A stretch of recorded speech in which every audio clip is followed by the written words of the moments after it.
Hello students, welcome to Shweta Yadav Tutorials.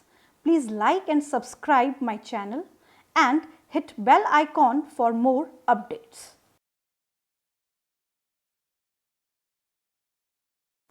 From this video, we will start a new chapter of class 12 that is molecular basis of inheritance, जो कि अपने आप में एक बहुत ही important part है class 12 का. जब इस टॉपिक के बारे में हम पढ़ते हैं मॉलिक्यूलर बेसिस ऑफ इनहेरिटेंस, तो इनहेरिटेंस जो शब्द है ये हम ऑलरेडी पढ़ के आ चुके हैं principles of inheritance and variation में. एक्चुअली इनहेरिटेंस होता क्या है? Inheritance is the transfer of genetic characters from one generation to another generation. Genetic characters का एक जनरेशन से दूसरे जनरेशन में जाना ही इनहेरिटेंस कहलाता है. अब हमने इससे पहले पढ़ा कि क्रोमोसोम्स के थ्रू इनहेरिटेंस हो रहा है, जीन्स के थ्रू इनहेरिटेंस हो रहा है. इसका मतलब कोई भी चीज एक जनरेशन से दूसरी जनरेशन में जा रही है, कैरेक्टर्स जा रहे हैं. अब अगर हम इस चैप्टर की बात करें मॉलिक्यूलर बेसिस ऑफ इनहेरिटेंस, तो यहाँ पे भी एक टर्म आ रही है इनहेरिटेंस. इनहेरिटेंस का मतलब कुछ कैरेक्टर्स एक जनरेशन से दूसरे जनरेशन में जा रहे हैं, बट किस आधार पे जा रहे हैं? मॉलिक्यूलर लेवल पे जा रहे हैं. इनका बेस क्या है? मॉलिक्यूलर बेसिस है. अब ऐसे क्या मॉलिक्यूल्स हैं जिनकी वजह से इनहेरिटेंस हो रहा है? तो इन मॉलिक्यूल्स को हम कहते हैं डीएनए एंड आरएनए. तो ये जो चैप्टर है इसमें हम बेसिकली डीएनए एंड आरएनए के बारे में पढ़ेंगे, इनका स्ट्रक्चर, इनके कंपोनेंट्स के बारे में पढ़ेंगे, transcription, translation, lac operon etcetera. तो ये सारी चीजें इस चैप्टर में हम इंक्लूड करेंगे, जो कि अपने आप में बहुत ही इंटरेस्टिंग पार्ट है क्लास 12 का. So let's start with the nucleic acid DNA and RNA. जैसा कि हम जानते हैं कि अगर हम एक सिंगल सेल की बात करें, हमारी बॉडी की अगर सिंगल सेल की बात करें, या किसी भी ऑर्गेनिज्म के सिंगल सेल की बात करें, या ऑर्गेनिज्म की बात करें, तो अगर कोई क्वेश्चन पूछे आपसे कि न्यूक्लिक एसिड होते क्या हैं और ऑर्गेनिज्म में कहाँ प्रेजेंट होते हैं, तो सबसे पहला उसका आंसर हमें ये देना है कि जो न्यूक्लिक एसिड्स हैं वो होते हैं डीएनए और आरएनए. किसी भी ऑर्गेनिज्म की बॉडी में ये उस ऑर्गेनिज्म की बॉडी सेल्स में प्रेजेंट होते हैं. तो naturally where they are located inside the cell. ये सेल में मौजूद होते हैं. कहाँ पे मौजूद होते हैं? ये सेल में मौजूद होते हैं. तो न्यूक्लिक एसिड कौन होते हैं? न्यूक्लिक एसिड हैं डीएनए एंड आरएनए. कहाँ पे लोकेटेड हैं? They are located in the cell. ये सेल में लोकेटेड है. क्लियर? तो सबसे पहले डीएनए और आरएनए कहाँ कहाँ होते हैं, सबसे पहले इनकी लोकेशन को हम पढ़ेंगे, और लोकेशन के साथ हम ये भी देखेंगे कि मेन पार्ट कौन सा है, यानी कि मेन जो जेनेटिक मटेरियल है उसको हम क्यों बोलेंगे और वो क्यों कंसिडर किया जाता है. तो सबसे पहले एक सेल में बना रही हूं यहाँ पे. This is a eukaryotic cell. ये कौन सी सेल है? ये है eukaryotic cell. This is a eukaryotic cell. अब ये जो यूकैरियोटिक सेल है, इस यूकैरियोटिक सेल में सबसे पहले हम ड्रॉ कर रहे हैं यहाँ पे nucleus. This is nucleus, right? Nucleus के बाद हम यहाँ ड्रॉ कर रहे हैं एक सेल ऑर्गेनल, क्योंकि नेचुरली अगर सेल है तो सेल ऑर्गेनल होंगे, और सेल ऑर्गेनल हैं तो नेचुरली सेल ऑर्गेनल कहाँ पे लोकेटेड होंगे? सेल ऑर्गेनल लोकेटेड होंगे साइटोप्लाज्म में. तो ये एक सेल है यूकैरियोटिक सेल. इसका ये साइटोप्लाज्म है, ये न्यूक्लियस है, ये है इसका माइटोकॉन्ड्रिया. तो यहाँ पे मैंने लिख दिया माइटोकॉन्ड्रिया. क्लियर? ये है न्यूक्लियस. तो मैं यहाँ पे न्यूक्लियस को भी मेंशन कर देती हूँ. This is nucleus of the cell. Next हम ड्रॉ कर रहे हैं यहाँ पे एक सेल ऑर्गेनल जो कि यूकैरियोटिक सेल में मिलता है. This cell organelle is plastid. अब ये तीन टाइप का हो सकता है प्लास्टिड्स. तीन टाइप के हो सकते हैं, ल्यूकोप्लास्ट, क्रोमोप्लास्ट और क्लोरोप्लास्ट। क्लियर? तो यहाँ पे एक यूकैरियोटिक सेल है, मान लीजिए हम ये कह रहे हैं कि यूकैरियोटिक प्लांट सेल है, तो प्लांट सेल है तो प्लास्टिड है। क्लियर? तो यहाँ पे दो तो ऑर्गेनल है और एक है उसका न्यूक्लियस। अब हमें जानना है इस सेल में कि जो न्यूक्लिक एसिड है, उस न्यूक्लिक एसिड में डीएनए कहाँ पे प्रेजेंट है। तो सबसे पहले हम यहाँ पे ढूंढेंगे डीएनए को। किसको सर्च करेंगे हम? डीएनए को सर्च करेंगे कि वो कहाँ पे है। तो जब हम डीएनए देखते हैं तो नेचुरली हमें पता है कि डीएनए न्यूक्लियस में तो होगा ही होगा। So the DNA is located inside nucleus, ये न्यूक्लियस में प्रेजेंट है। क्लियर? पहली लोकेशन एक सेल में, न्यूक्लियस में डीएनए है। फिर वहीं हम बात करेंगे माइटोकॉन्ड्रिया के पास डीएनए है, बिल्कुल है, ये माइटोकॉन्ड्रियल डीएनए है। प्लास्टिड के पास डीएनए है, बिल्कुल है, प्लास्टिड के पास डीएनए, ये प्लास्टिड के का डीएनए हो गया। तो अगर हम डीएनए की लोकेशन देखें, अगर हम डीएनए की लोकेशन देखें, सो डीएनए इज लोकेटेड कहां कहां पे? न्यूक्लियस, माइटोकॉन्ड्रिया एंड प्लास्टिड्स, ये तीन जगह लोकेटेड है। प्लास्टिड में तीन आ जाएंगे, chromoplast, chloroplast and leucoplast. Clear? अब अगर यहाँ पे कंपेयर किया जाएगा तो कंपैरिजन में हमें कुछ और नई चीजें पता चलेगी कि डीएनए कैसा है, मेन डीएनए कौन सा है, अगर न्यूक्लियर डीएनए नहीं है तो उस डीएनए को हम क्या बोलेंगे। तो सबसे पहले अगर हम बात करें कि अगर डीएनए न्यूक्लियस में लोकेटेड है तो इस डीएनए को बोला जाएगा nuclear DNA. This DNA is known as nuclear DNA and this DNA is the main DNA of the cell. ये सेल का मेन डीएनए होगा। क्लियर? वहीं अगर हम बात करें प्लास्टिड और माइटोकॉन्ड्रिया के डीएनए की, तो जैसा कि आपने सेल टॉपिक में पढ़ा होगा कि माइटोकॉन्ड्रिया एंड प्लास्टिड्स ये सेल्फ रेप्लिकेटिंग और सेमी ऑटोनोमस सेल ऑर्गेनल कहलाते हैं। रीजन क्या है? They have their own DNA, they have their own RNA and they are capable to synthesize their own proteins. इनके पास इनका खुद का डीएनए होता है, इनका खुद का आरएनए होता है। जब आरएनए का जिक्र करेंगे तो उसकी लोकेशन भी हम यहाँ डिस्कस करेंगे। और इनके पास इतनी एबिलिटी होती है कि खुद के प्रोटीन बना सकते हैं, इसीलिए ये सेमी ऑटोनोमस और सेल्फ रेप्लिकेटिंग सेल ऑर्गेनल्स कहलाते हैं। ये चीज आप पढ़ के आए हैं।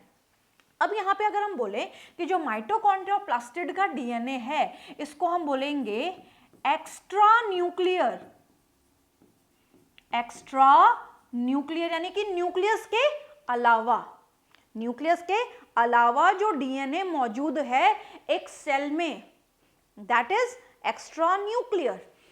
अब ये जो सेल ऑर्गेनल्स हैं ये साइटोप्लाज्मिक हैं, तो यहां पे इसको हम बोलेंगे साइटोप्लाज्मिक डीएनए। इसको हम क्या बोल सकते हैं? इसको हम बोल सकते हैं साइटोप्लाज्मिक डीएनए। क्लियर? तो न्यूक्लियस का डीएनए न्यूक्लियर डीएनए, साइटोप्लाज्म के सेल ऑर्गेनल में जो डीएनए मौजूद है चाहे वो माइटोकॉन्ड्रिया हो या प्लास्टिड हो, that DNA is known as cytoplasmic DNA या एक्स्ट्रा न्यूक्लियर डीएनए। क्लियर? तो ये दो बातें। अब डीएनए है कैसा, यानी कि डीएनए लीनियर है, सर्कुलर है, सिंगल स्ट्रैंड में बना हुआ है, डबल स्ट्रैंड में बना हुआ, कैसा डीएनए है? तो जैसा कि हमें न्यूक्लियस में दिखाई दे रहा है तो उसमें दो स्ट्रैंड्स, तो है डबल स्ट्रैंडेड। तो यहां पे डीएनए कैसा है? Double stranded, but linear. दो स्ट्रैंड है, लीनियर डीएनए है, लंबा है, सीधा सीधा डीएनए। क्लियर? वहीं जब हम माइटोकॉन्ड्रिया और प्लास्टिड के डीएनए की बात करते हैं तो the DNA is circular DNA and double stranded. Circular DNA है एंड डबल स्ट्रैंडेड डीएनए है। क्लियर? तो यहां पे सर्कुलर डीएनए डबल स्ट्रैंडेड और न्यूक्लियस में double stranded and linear DNA. Clear? तो एक यूकैरियोटिक सेल में, चाहे वो हमारी बॉडी की हो या किसी भी ऑर्गेनिज्म के बॉडी की हो, प्लांट सेल हो, तो यहाँ पे हमने एग्जाम्पल लिया है क्योंकि प्लास्टिड दिखाया है तो हम ये एज्यूम कर सकते हैं कि ये प्लांट सेल है, राइट। तो कोई भी सेल हो, अगर वो यूकैरियोटिक सेल है तो यूकैरियोटिक सेल में डीएनए की लोकेशन 3 जगह हो सकती है, mitochondria, plastids and nucleus. Now will talk about where RNA is located. RNA कहाँ पे लोकेटेड होता है? तो आरएनए को दिखाने के लिए I will use here purple colour. Now naturally जहां पे डीएनए है वहां पे ट्रांसक्रिप्शन होगा तो आरएनए बनेगा, डीएनए से आरएनए बनता है, प्रोसेस को हम कहते हैं ट्रांसक्रिप्शन। क्लियर? तो अगर न्यूक्लियस में डीएनए है तो यहां पे आरएनए भी होगा। अगर न्यूक्लियस में डीएनए है तो क्या होगा? आरएनए भी होगा।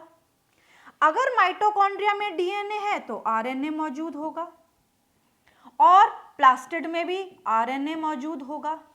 बट अगर वहीं हम बात करें कि जहां पे डीएनए नहीं है वहां पे भी आरएनए हो सकता है, तो हर जगह ट्रांसक्रिप्शन का लॉजिक हम नहीं लगा सकते। तो हम ये बोल सकते हैं कि यहां पे ये साइटोप्लाज्म में भी आरएनए है, ये साइटोप्लाज्म में आरएनए मौजूद है, और एक cell organelle that is known as the smallest cell organelle जिसको हम बोलते हैं राइबोसोम।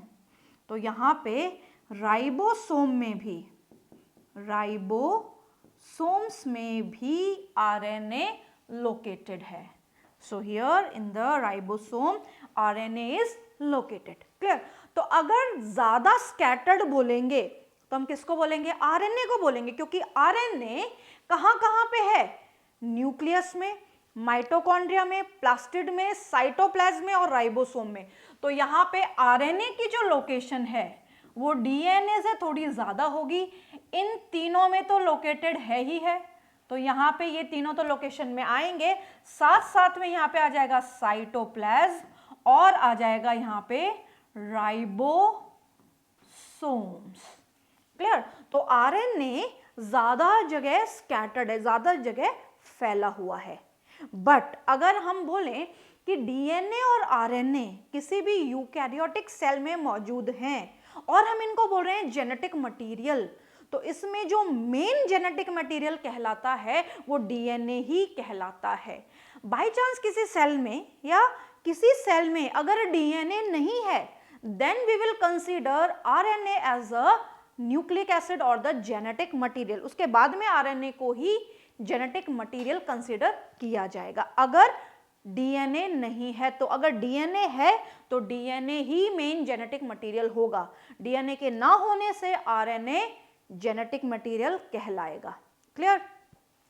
अब अगर मान लीजिए कोई सेल यूकैरियोटिक सेल ना होके प्रोकैरियोटिक सेल है, तो मान लीजिए अगर कोई सेल प्रोकैरियोटिक है, तो प्रोकैरियोटिक सेल में हम जानते हैं, जैसे हम देखते हैं कि ये बैक्टीरियल सेल है और इस बैक्टीरियल सेल में जो इसका जेनेटिक मटेरियल है वो एनक्लोज नहीं है न्यूक्लियस में, वो साइटोप्लाज्म में ही कहीं पड़ा हुआ है। Clear? Why is it so? Prokaryotic cell do not have membrane bound genetic material. उसके पास membrane bound genetic material नहीं है, उसके पास न्यूक्लियर मेम्ब्रेन नहीं है। तो जब न्यूक्लियर मेम्ब्रेन नहीं है तो डीएनए कहाँ पे होगा? तो जो डीएनए है वो साइटोप्लाज्म में प्रेजेंट होगा। ये रहा डीएनए। डीएनए कहाँ पे है प्रोकैरियोटिक सेल में? साइटोप्लाज्म में है, सर्कुलर डीएनए। तो यहाँ पे हम बोल रहे हैं कि ये प्रोकैरियोटिक सेल है और इस प्रोकैरियोटिक सेल में जो इसका जेनेटिक मटेरियल या जो डीएनए है वो, अभी फिलहाल डीएनए की बात हो रही तो डीएनए कहाँ पे है? डीएनए है साइटोप्लाज्म में। वहीं हम बोले कि इसका आरएनए कहाँ पे है, तो इसका आरएनए भी साइटोप्लाज्म में है और आरएनए से जो बनने वाले प्रोटीन्स हैं वो भी साइटोप्लाज्म में है। तो अगर पूरा हम प्रोसेस देखें कि डीएनए से आरएनए का बनना और आरएनए से प्रोटीन का बनना एक प्रोकैरियोटिक सेल में कहां पे हो रहा है? उसके साइटोप्लाज्म में हो रहा है, क्योंकि the prokaryotic cell is the cell जिसके पास क्या नहीं है, वेल डिफाइंड न्यूक्लियस नहीं है। या फिर हम ये भी कह सकते हैं कि मेम्ब्रेन बाउंड सेल ऑर्गेनल नहीं है। तो जब मेम्ब्रेन बाउंड सेल ऑर्गेनल नहीं है या वेल डिफाइंड न्यूक्लियस नहीं है तो उसका जो डीएनए या आरएनए कहाँ पे होगा, साइटोप्लाज्मिक होगा, साइटोप्लाज्म में ही प्रेजेंट होगा। Clear? So this is all about the introductory part कि डीएनए कहाँ पे होता है और आरएनए कहाँ पे होता है। अब वहीं अगर हम न्यूक्लिक एसिड्स को देखें तो ये भी एक इंट्रोडक्टरी पार्ट में हम कंसिडर करेंगे कि डिस्कवरी रिलेटेड हम सारी चीजें डिस्कस कर लें। तो सबसे पहले हम बात करेंगे कि न्यूक्लिक एसिड को डिस्कवर करने का क्रेडिट किसको जाता है।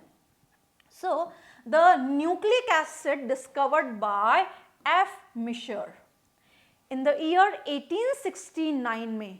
हमें ये ध्यान रखना है कि जितने भी NCERT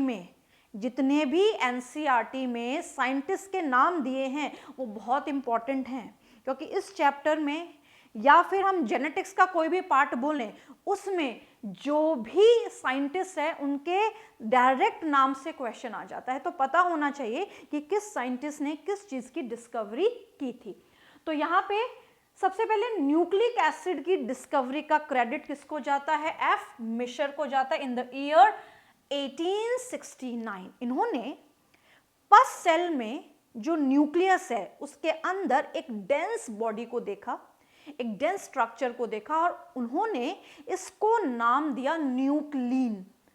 so in nucleus of the pus cell called it nuclein. इन्होंने क्या देखा कि जो पस सेल है, मान लीजिए ये पस सेल है। पस सेल क्या होती है, कभी हमें चोट लग जाती है, घाव हो जाता है, तो घाव लगने पे जो पस सिक्रेटिंग सेल्स होती हैं उनको ही हम पस सेल्स बोलते हैं। तो उन पस सेल्स को जब माइक्रोस्कोप में देखा गया और देखा गया कि उसके जो न्यूक्लियस है उसके न्यूक्लियस में एक डेंस बॉडी है, एक डेंस बॉडी है और इस डेंस बॉडी को ही नाम क्या दिया मिशर ने, न्यूक्लिन, क्योंकि ये न्यूक्लियस में लोकेटेड थी और इसका जो नेचर था वो किस टाइप का था, एसिडिक नेचर का था। क्लियर? अब इन्हीं के एक स्टूडेंट थे एल्टमैन। एल्टमैन ने इस पर्टिकुलर डेंस बॉडी को जो कि न्यूक्लिन नाम से एफ मिशर ने डिस्कवर की थी उसको नाम दिया न्यूक्लिक एसिड। तो न्यूक्लिक एसिड नाम दिया एल्टमैन ने और न्यूक्लिन नाम दिया एफ मिशर ने। ये बात याद रखनी है, एफ मिशर ने न्यूक्लिन नाम दिया, एल्टमैन जो कि एफ मिशर के ही स्टूडेंट थे उन्होंने इस न्यूक्लिन को नाम दिया न्यूक्लिक एसिड, क्योंकि इसकी प्रॉपर्टी या इसका नेचर कैसा था, एसिडिक नेचर था। क्लियर? तो इस एसिडिक नेचर होने की वजह से इसको नाम दिया गया न्यूक्लिक एसिड। तो हमें ये पता होना चाहिए कि डीएनए का नेचर एसिडिक, आरएनए का नेचर भी एसिडिक, इसलिए हम इनको न्यूक्लिक एसिड बोलते हैं। अब इनका नेचर ऐसा क्यों होता है इसको भी हम आगे डिस्कस करेंगे। नाउ न्यूक्लिक एसिड चाहे वो डीएनए हो या आरएनए हो, ये है क्या, पॉलीमर ऑफ न्यूक्लियोटाइड। ये न्यूक्लियोटाइड के पॉलीमर हैं। तो सबसे पहले बच्चों में कंफ्यूजन होता है कि पॉलीमर क्या होता है और ये डीएनए और आरएनए पॉलीमर क्यों है। तो सबसे पहले अगर कोई बड़ा मॉलिक्यूल है जिसमें बहुत सारे छोटे छोटे मॉलिक्यूल्स जुड़े हैं तो छोटे छोटे मॉलिक्यूल के जुड़ने से एक चेन बन जाती है, उस चेन को ही हम कहते हैं पॉलीमर। क्लियर? उस चेन को ही हम क्या कहते हैं, पॉलीमर। और उसमें जो एक छोटा मॉलिक्यूल है जिसके जुड़ने से ये चेन बनी है उस छोटे मॉलिक्यूल को हम बोलते हैं मोनोमर। तो एक छोटा मॉलिक्यूल तो हो गया मोनोमर और एक बड़ा मॉलिक्यूल हो गया पॉलीमर। तो डीएनए क्या है, एक बड़ा मॉलिक्यूल है जिसको हम नाम देते हैं पॉलीमर।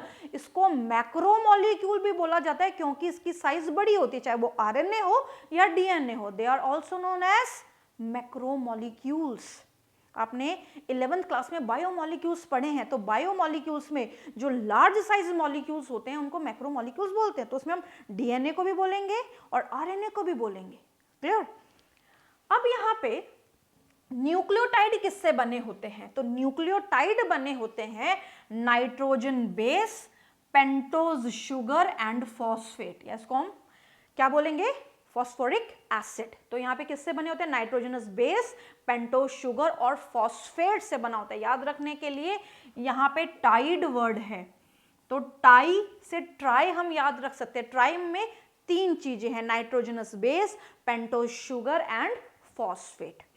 वहीं अगर हम बोले न्यूक्लियोसाइड क्या है, तो न्यूक्लियोटाइड में से फॉस्फेट को निकाल दो, न्यूक्लियोटाइड में से फॉस्फेट को निकाल दो तो नाइट्रोजनस बेस और पेंटोज शुगर रह जाएंगे, तो इनको हम बोलते हैं न्यूक्लियोसाइड। तो ये टर्म्स बहुत इंपॉर्टेंट है। न्यूक्लियोटाइड क्या है, न्यूक्लियोसाइड क्या है। टाइड में तीनों, साइड में दो। दो किसको लेना है हमें? नाइट्रोजनस बेस और पेंटोज शुगर को लेना है, फॉस्फेट को इसमें इंक्लूड नहीं किया जाता। डीएनए और आरएनए ये दोनों मैक्रोमोलिक्यूल्स हैं, जैसा कि अभी हमने डिस्कस किया कि ये दोनों ही बड़े बड़े मॉलिक्यूल्स हैं। अब हम यहाँ पे नाइट्रोजनस बेस को डिस्कस करेंगे एक एक करके। इसमें 2 टाइप के नाइट्रोजनस बेस हैं, pyrimidines and purines, so we will discuss it later. इससे पहले एक छोटा सा लॉजिक समझे। जब हम बात करते हैं डीएनए की, तो डीएनए क्या है? डीएनए न्यूक्लियोटाइड का पॉलीमर, यानी कि बहुत सारे न्यूक्लियोटाइड एक साथ जुड़े हैं और उन्होंने जुड़ के एक बड़ी चेन बना दी, that is polymer. Clear? Nucleotide का पॉलीमर। अब इस न्यूक्लियोटाइड में क्या है? न्यूक्लियोटाइड में है phosphate, sugar and nitrogenous base. अब अगर केवल शुगर और नाइट्रोजनस बेस को लेंगे तो ये न्यूक्लियोसाइड कहलाएगा, अगर तीनों को लेंगे तो ये न्यूक्लियोटाइड कहलाएगा। क्लियर?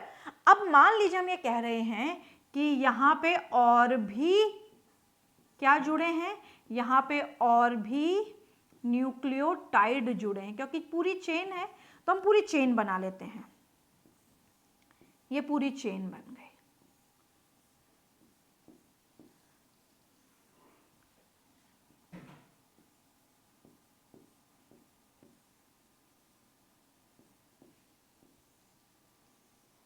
यहां पे phosphate, phosphate, phosphate, sugar, sugar, sugar and nitrogenous base, nitrogenous base, nitrogenous base. तो हम क्या बोल रहे हैं कि ये एक न्यूक्लियोटाइड है, ये दूसरा न्यूक्लियोटाइड है, ये तीसरा न्यूक्लियोटाइड है और ये चौथा न्यूक्लियोटाइड, यानी कि एक से ज्यादा न्यूक्लियोटाइड है। यहां तो हमने दिखाने के लिए कुछ बनाए हैं, 4-5।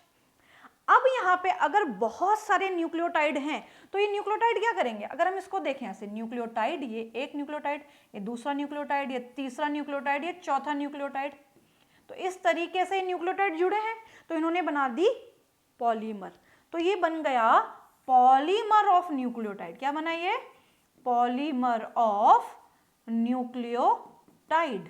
तो ये न्यूक्लियोटाइड का पॉलीमर है और इसमें एक सिंगल यूनिट हो गई मोनोमर, एक सिंगल यूनिट हो गई मोनोमर। क्लियर? तो ये एक मोनोमर, ये एक मोनोमर, ये एक मोनोमर और ये एक मोनोमर है, 4 मोनोमर है। अब ये जुड़े हैं आपस में, तो ये जुड़े कैसे, बात ध्यान रखनी है। यहां पे शुगर से जुड़ा होता है फॉस्फेट, शुगर से जुड़ा होता है फॉस्फेट, शुगर से जुड़ा होता है फॉस्फेट। तो इस तरीके से ये चेन बनती चली जाती है बहुत सारे न्यूक्लियोटाइड की। क्लियर? चाहे वो डीएनए हो या आरएनए हो। अब शुगर और फॉस्फेट किस बॉन्ड से जुड़े होते हैं, इनके बीच में किस टाइप का लिंकेज है, इसको भी हम आगे डिस्कस करेंगे। तो यहाँ पे याद क्या रखना है हमें कि न्यूक्लियोटाइड क्या है? न्यूक्लियोटाइड में 3 चीजें, क्या क्या? Phosphate, sugar, nitrogenous base. बहुत सारे न्यूक्लियोटाइड जुड़ के क्या बना रहे हैं? एक लंबी चेन बना रहे हैं। उस लंबी चेन को हम क्या बोलते हैं? Polymer of nucleotide, that is nucleic acid. It may be DNA, it may be RNA. Clear? So यहाँ पे हमने पूरा इसका एक बेसिक ओवरव्यू ले लिया है कि भाई न्यूक्लियोटाइड क्या होते हैं, न्यूक्लियोसाइड क्या होते हैं, डीएनए कहाँ कहाँ पे लोकेटेड होता है सेल में, आरएनए सेल में कहाँ कहाँ लोकेटेड होता है। तो ये सारी चीजें करने के बाद अब हम जो आगे इसकी डिटेलिंग करेंगे वो हम पढ़ेंगे नाइट्रोजनस बेसिस के बारे में, कि जो कंपोनेंट्स हैं, डीएनए हो या आरएनए हो, उसके कंपोनेंट्स में क्या क्या चीजें आती हैं, उनमें प्यूरिमिडिन्स का क्या फंक्शन है, पायरिमिडिन्स का क्या फंक्शन है, किस तरीके से शुगर से अटैच रहते हैं।